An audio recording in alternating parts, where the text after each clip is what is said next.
Hello दोस्तों, आप सभी का स्वागत है आपके अपने यूट्यूब चैनल नॉलेजपुर में। आज के वीडियो में मैं आपको बताऊंगा इतिहास के 8वें अध्याय चैप्टर 8 प्रेस, संस्कृति एवं राष्ट्रवाद के कुछ महत्वपूर्ण प्रश्न के बारे में, जो कई बार प्रीवियस ईयर में पूछे गए हैं और संभावना है कि यह आपके आगामी 2022 के बोर्ड एग्जाम में भी आपको यह प्रश्न देखने को मिले। तो मैं आपको पहले सूचित कर दूं कि लाइट का थोड़ा ज़्यादा ही प्रभाव इस वाले भाग पे दे रहा होगा, तो आप बस जो मैं समझाऊंगा आप उनको ध्यान से सुनने का प्रयास कीजिएगा, समझने का प्रयास कीजिएगा, आपका बिल्कुल ही फ़ायदा होगा। उनके बाद यह बात बिल्कुल ही कटु सत्य है कि हमारी राइटिंग उतनी अच्छी नहीं है, लेकिन अगर तब पर भी अगर आप इसका स्क्रीनशॉट लेना चाहें तो वीडियो के अंत में मैं बोर्ड के साइड में आ जाऊंगा, आप इसका स्क्रीनशॉट ले लीजिएगा या फिर आप वीडियो को रोक रोक के लिख लीजिएगा। लेकिन मैं अभी बोलूँगा आपके लिए ज़्यादा ज़रूरी है क्वेश्चन को समझना। एक्चुअल में क्वेश्चन कह क्या रहा है, जब तक आप उसे समझोगे नहीं तो आप अपने एग्ज़ाम में लिख नहीं पाओगे, क्योंकि रट के एग्ज़ाम देना थोड़ा ये पॉसिबल नहीं है, क्योंकि लंबे समय तक आप रटा हुआ चीज़ तो पहले ह्यूमन नेचर को याद नहीं रहता है। उनके बाद आपको सिर्फ ऐसा नहीं है कि सोशल साइंस में आपको हिस्ट्री का ही क्वेश्चन रटना है, आपके पास 5-5 सब्जेक्ट है प्रॉपर सोशल साइंस से, फिर आपके पास हिंदी है, साइंस है, मैथ भी है, संस्कृत भी है। तो सभी के प्रश्न को आप रट लो, ऐसा तो आप कंप्यूटर माइंड तो है नहीं आपका, इसीलिए इनको समझिएगा। ठीक है, चलिए हम आज पहले क्वेश्चन से शुरुआत करते हैं, लेकिन वही आपसे एक ही रिक्वेस्ट है, आप वीडियो को अंत तक देखिए। ठीक है, समझ में नहीं आएगा आप वीडियो को डिसलाइक कर दीजिएगा या नीचे कमेंट में लिख दीजिएगा कि सर बिल्कुल ही बकवास था, हमारा टाइम जो है बर्बाद हो गया आपके वीडियो को देखने में। तो मैं फिर से प्रयास करूंगा, या फिर जो भी आपको कमी लगेगी वो भी आप बता दीजिएगा। ठीक है, तो मैं उस पर सुधार कर सकूं। लेकिन आपसे रिक्वेस्ट बस यही है कि वीडियो को अंत तक जरूर देखिएगा। ठीक है, चलिए हमने आपको इस अध्याय में कुछ ऐसे प्रश्न हैं, टॉपिक हैं जो जिनका आपको आंसर मात्र 20 शब्दों में देना है। तो वहाँ पर लगभग 10 के आसपास था, तो उसमें से मैंने जो इम्पोर्टेंट है, जो कई बार पूछा गया ना प्रीवियस ईयर में, मैंने उनको दिया है। तो 20 शब्दों में उत्तर देना है। तो इसमें सबसे पहले आपके लिए है Maratha, young India, vernacular press act और गुटेनबर्ग। ये कई बार पूछा गया है, इसीलिए मैंने सोचा कि आपको एक बड़ा नंबर ऑफ अमाउंट क्वेश्चन कराने से बेहतर है कि आपको वो कराया जाए जिसकी संभावना ज़्यादा है आपके आगामी बोर्ड एग्जाम में आने की। ठीक है, तो देखिए इसमें से हमारा पहला है मराठा। तो मराठा क्या था, तो बाल गंगाधर तिलक के संपादन में 1881 ईस्वी में बंबई से अंग्रेजी भाषा में शुरुआत किया गया मराठा का। यह पत्र जो था मराठा पत्र राष्ट्रवादी विचारों से प्रभावित था। बस इतना ही लिखना है। तो मराठा एक्चुअल में है क्या, तो मराठा एक पत्रिका है। अब मराठा एक भाषा है, कहाँ का, महाराष्ट्र का। लेकिन मराठा पत्रिका का जो शुरुआत किया गया था किसने किया, बाल गंगाधर तिलक ने किया। कौन सी भाषा में किया, अंग्रेजी भाषा में किया। बस आपको इतना ही ध्यान में रखना है। तो मराठा पत्रिका का शुरुआत बाल गंगाधर तिलक जी ने कहा 1881 ईस्वी में बंबई से किया। यह अंग्रेजी भाषा में प्रिंट की जाती थी या फिर छपाई होती थी, और मराठा पत्रिका या मराठा पत्र राष्ट्रवादी विचारों से प्रभावित था। ठीक है, इतना ही लिखना है आपको। इसमें से अब देखिए आपके लिए कुछ और ऑब्जेक्टिव प्रश्न बन सकता है कि मराठा पत्र का संपादन किसने किया था, तो बाल गंगाधर तिलक ने किया। कब किया था, 1881 ईस्वी में किया। कहाँ से किया, बंबई से किया। मराठा पत्र किस भाषा में छपी जाती थी या प्रिंट होती थी, तो अंग्रेजी भाषा में। ठीक है, मैं उम्मीद करता हूं आपको यह समझ में आ गया होगा। चलिए अब हम दूसरे प्रश्न की ओर बढ़ते हैं, वो है हमारा यंग इंडिया। देखिए आपको अगर कहीं पर भी नहीं आएगा तो आप वीडियो को पीछे कीजिएगा, फिर से उस चीज़ को सुनिए, 100% आपको फायदा मिलेगा। ठीक है, उनके बाद है हमारा यंग इंडिया। तो यंग इंडिया, गांधी जी ने यंग इंडिया के माध्यम से अपने विचारों एवं राष्ट्रवादी आंदोलन का प्रचार किया। किसने, गांधी जी ने। तो यंग इंडिया भी क्या था, एक पत्रिका था। यंग इंडिया का किसने मतलब प्रचलन में लाया है, फिर कौन इसका संपादन करता था? तो गांधी जी। अच्छा, याद रखिए ये सब आज़ादी से पहले का है, तो सभी का मुख्य फोकस क्या होता था? राष्ट्रवादी आंदोलन को बढ़ावा देना। मराठा भी क्या था? या एक पत्रिका था। यंग इंडिया भी क्या था? पत्रिका था। मराठा को कौन संपादन करता था? बाल गंगाधर तिलक। और यंग इंडिया का कौन करता था? गांधी जी। ठीक है, तो गांधी जी ने यंग इंडिया के माध्यम से अपने विचारों एवं राष्ट्रवादी आंदोलन का क्या किया? प्रचार किया। सरकार को अपने राजनीतिक दर्शन एवं राजनीतिक कार्यक्रमों से अवगत कराया। मतलब महात्मा गांधी इसी के माध्यम से सरकार को यह सूचित करते थे, अवगत कराते थे एक्चुअल में हमारी नीति क्या है, हमारी मांगे क्या है। ठीक है, तथा भारत के बड़े आबादी को एक बड़े आंदोलन के लिए भी प्रशिक्षित किया। तो याद रखिए उस समय शुरुआत के दौर में क्या था कि हमारे देश में सुविधाएं नहीं थी उतना। अभी जो आपके पास टेक्नोलॉजी है, आपके पास यंत्र है, आपके पास सोशल नेटवर्क है, आप जो चाहते हो बिना किसी दबाव में नहीं, बिना किसी देरी के तन क्षण में आप किसी भी चीज को पूरी दुनिया के सामने आप रख देते हो। लेकिन पहले इतनी सारी सुविधाएं नहीं थी, तो वहां पर यही एक आता था साप्ताहिक या फिर मंथली आता था ये सब। ठीक है, तो मराठा और यंग इंडिया क्लियर है। तो यंग इंडिया क्या था? यंग इंडिया पत्रिका का संपादन गांधी जी ने किया था। गांधी जी इस पत्रिका के माध्यम से अपने विचारों एवं राष्ट्रवादी आंदोलन का प्रचार प्रसार किया। गांधी जी सरकार को अपने राजनीतिक दर्शन एवं राजनीतिक कार्यक्रमों से अवगत कराते थे इसी पत्रिका के माध्यम से, और गांधी जी ने इसी पत्रिका के माध्यम से भारत के एक बड़े आबादी को एक बड़े आंदोलन के लिए प्रशिक्षित किया। ठीक है, चलिए हमारा अब है तीसरा, vernacular press act. Vernacular press act से आप क्या समझते हैं? आपको ये सिंगल क्वेश्चन मतलब हो सकता है आपके आगामी बोर्ड एग्जाम में आपको देखने को मिले। ठीक है, तो वर्नाक्यूलर प्रेस एक्ट क्या था? तो लॉर्ड लिटन ने, किसने? ये नाम याद रखना है, लॉर्ड लिटन ने 1878 ईस्वी में वर्नाक्यूलर प्रेस एक्ट पारित करके, या फिर वर्नाक्यूलर प्रेस एक्ट के तहत इन्होंने क्या किया? समाचार पत्रों पर नियंत्रण लाने का प्रयास किया। इस अधिनियम की सहायता से जिला दंड नायक बंधन पत्र एवं जमानत पर किसी समाचार पत्र को इस शर्त पर दे कि राजा के विरुद्ध वह भड़काने वाला कोई भी समाचार नहीं छापेगा। अब देखिए, अब इनको ना हम लोग अपने लैंग्वेज में समझते हैं। ये एक्चुअल में वर्नाक्यूलर प्रेस एक्ट क्या था? तो लॉर्ड लिटन ने 1878 ईस्वी में एक ऐसा कानून लाया जिस कानून के अंतर्गत उन्होंने जिला दंडाधिकारी को यह आदेश दिया कि अगर कोई भी समाचार पत्र राजा के खिलाफ, यानी जो इंग्लैंड का क्राउन होता है, अगर उनके खिलाफ किसी भी प्रकार का वो मतलब राष्ट्र के पक्ष में या फिर उनके अनुसार जो देशद्रोह वाला अगर काम होता, अगर राजा के खिलाफ कुछ भी आप बोल रहे हो तो अगर उनके खिलाफ किसी भी प्रकार का ये लोग छपाई करता है तो फिर आप उस पत्रिका को बंद कर दीजिए या फिर आप उनको सजा दीजिए। बस इतना ही है। वर्नाक्यूलर प्रेस एक्ट क्या है? तो vernacular press act Lord Lytton के द्वारा 1878 ईस्वी में एक लाया गया कानून था, जिस कानून के अंतर्गत उन्होंने यह सुनिश्चित किया कि कोई भी यहाँ का मीडिया नहीं, एक्चुअल में कोई भी समाचार पत्र इंग्लैंड के क्राउन के खिलाफ अगर किसी भी प्रकार का विरोधाभास या भी किसी भी प्रकार का उनके विरुद्ध छपाई करता है तो उस प्रेस को बंद कर देना है, मतलब उस समाचार पत्र को बंद कर देना है। यह अधिकार उन्होंने जिला दंडाधिकारी को दिया था। क्या आपको समझ में आ गया वर्नाक्यूलर प्रेस एक्ट क्या था? Vernacular press act Lord Lytton के द्वारा लाया गया एक कानून था। इस कानून को लॉर्ड लिटन ने 1878 ईस्वी में पास किया। इस कानून के तहत उन्होंने यह सुनिश्चित किया कि कोई भी भारत का समाचार पत्र अंग्रेज यानी इंग्लैंड के क्राउन के खिलाफ, इंग्लैंड के राजा के खिलाफ किसी भी प्रकार का उसके विरुद्ध कुछ भी छपाई ना करे। अगर कोई भी छपाई करता है तो उन्होंने जिला दंडाधिकारी को यह अधिकार और आदेश दिया था कि वह उसे बंद करा सकता है या फिर उन पर कार्रवाई कर सकता है। ठीक है, चलिए तो अब हम बढ़ते हैं अगले प्रश्न, अगले हेडिंग की तरफ। वो है हमारा गुटेनबर्ग। गुटेनबर्ग कौन था?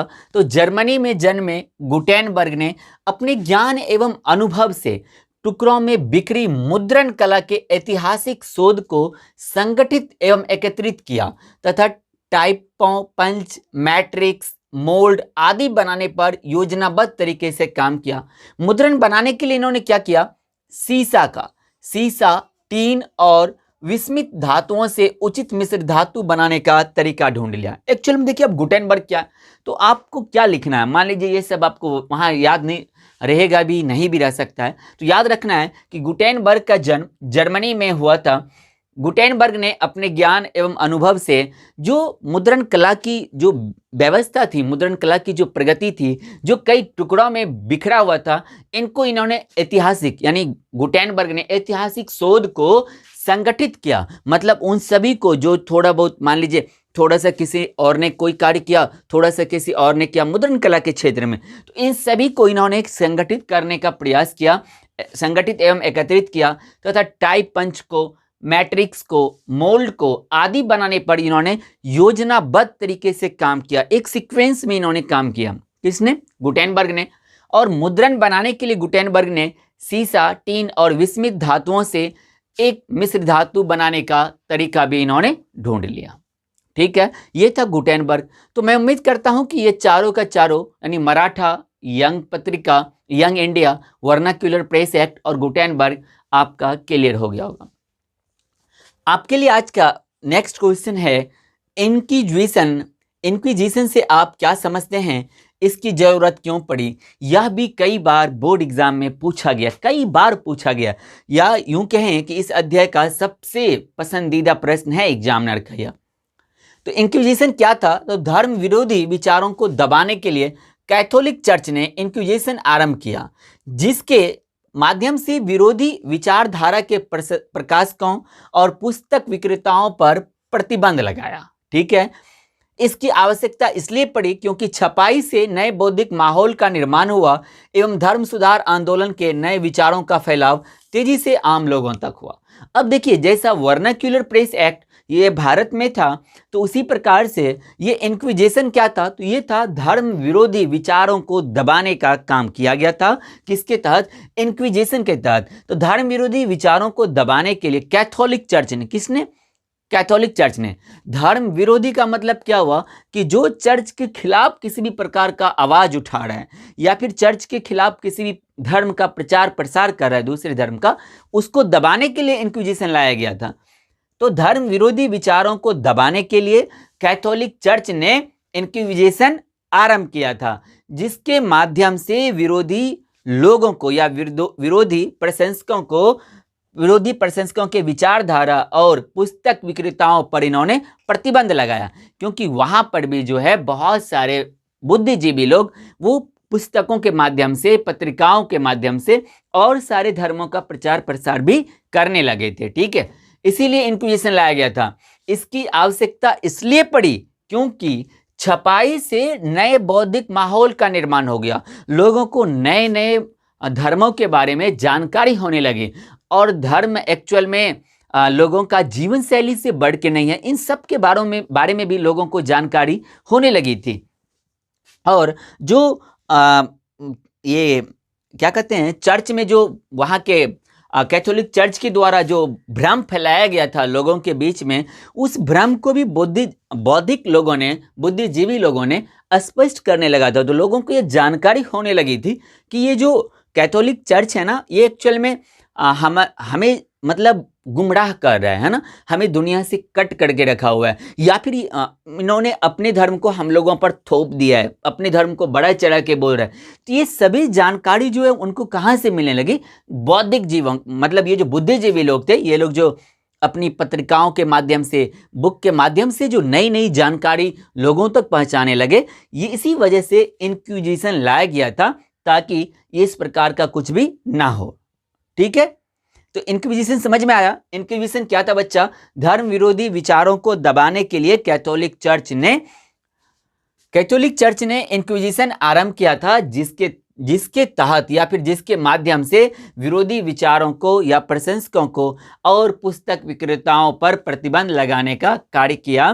किसके माध्यम से? इंक्विजिशन के माध्यम से। क्यों किया? क्योंकि यह प्रश्न था, इसी में इसकी जरूरत क्यों पड़ी? तो क्योंकि छपाई से नए बौद्धिक माहौल का निर्माण हुआ और धर्म सुधार आंदोलन के नए विचारों का फैलाव तेजी से आम लोगों तक होने लगा। धर्म के बारे में जो चर्च के माध्यम से जो एक गलत जानकारी दी गई थी, उनके बारे में आम लोगों को भी जानकारी होने लगे। वहाँ पर कृषक लोग भी मतलब नए नए जैसे इस्लाम धर्म में बाइबिल, उन सब की जानकारी उन्हें होने लगी, लगभग सभी धर्मों के बारे में। तो इसीलिए वो लोग मतलब ये चाहते थे कि इस प्रकार का माहौल ना बने, इसीलिए क्या लाया गया था बच्चा, इंक्विजिशन लाया गया था। ठीक है, चलिए हमारा आज का अंतिम प्रश्न है, पांडुलिपि क्या है? पांडुलिपि क्या है, इसकी क्या उपयोगिता है? ठीक है, पांडुलिपि क्या है, पांडुलिपि, और इसकी क्या आवश्यकता है? तो इसको देखते हैं एक बार। भारत में छापाखाना के विकास के पहले, ठीक है, छापाखाना के विकास के पहले हाथ से लिखकर पांडुलिपियों को तैयार करने की पुरानी और समृद्ध परंपरा थी। यानी हमारे देश में जो था पहले क्या था, छापाखाना किससे होता था? हाथों से होता था। किस पर? पांडुलिपियों पर। तो भारत में छापाखाना के विकास के पहले हाथ से लिखकर पांडुलिपियों को तैयार करने की पुरानी और समृद्ध परंपरा थी हमारे देश की। यहाँ संस्कृत, यानी उस समय भारत में संस्कृत, अरबी और फारसी साहित्य के अनेकों यानी बहुत सारे तस्वीर युक्त सुलेखन कला से परिपूर्ण साहित्यों की रचनाएं होती रहती थी। मतलब पिक्चर भी उस समय भी, जैसे अभी क्या आप किताबों में देखते हो कि फोटो भी दिया रहता है और फोटो के नीचे में उसका वर्णन भी क्या रहता है कि एक्चुअल में फोटो कह क्या रहा है।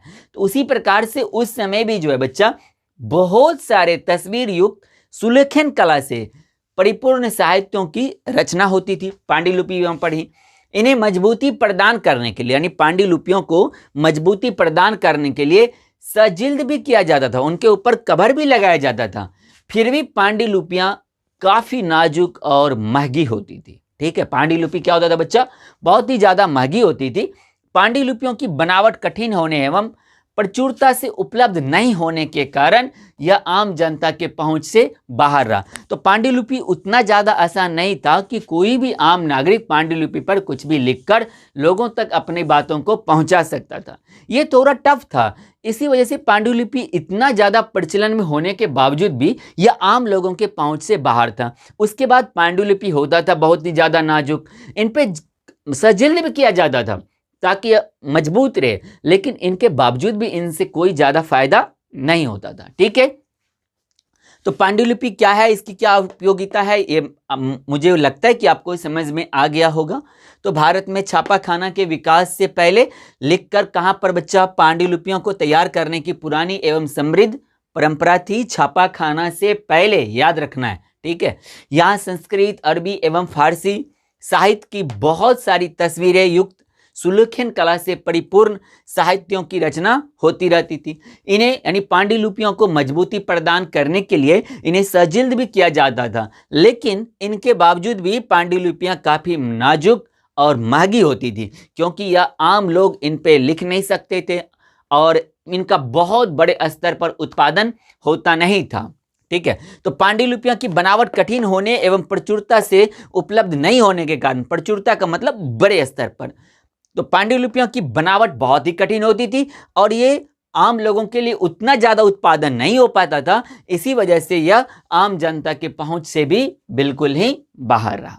ठीक है, तो अगर अब इतना के बाद भी अगर आपको किसी भी क्वेश्चन में आपको अगर दिक्कत है या फिर आपको लग रहा है कि मुझे 50% 60% समझ में आया, तो आप एक बार वीडियो को शुरू से फिर से देखिए और 100% आपका फायदा होगा। ठीक है, 100% होगा।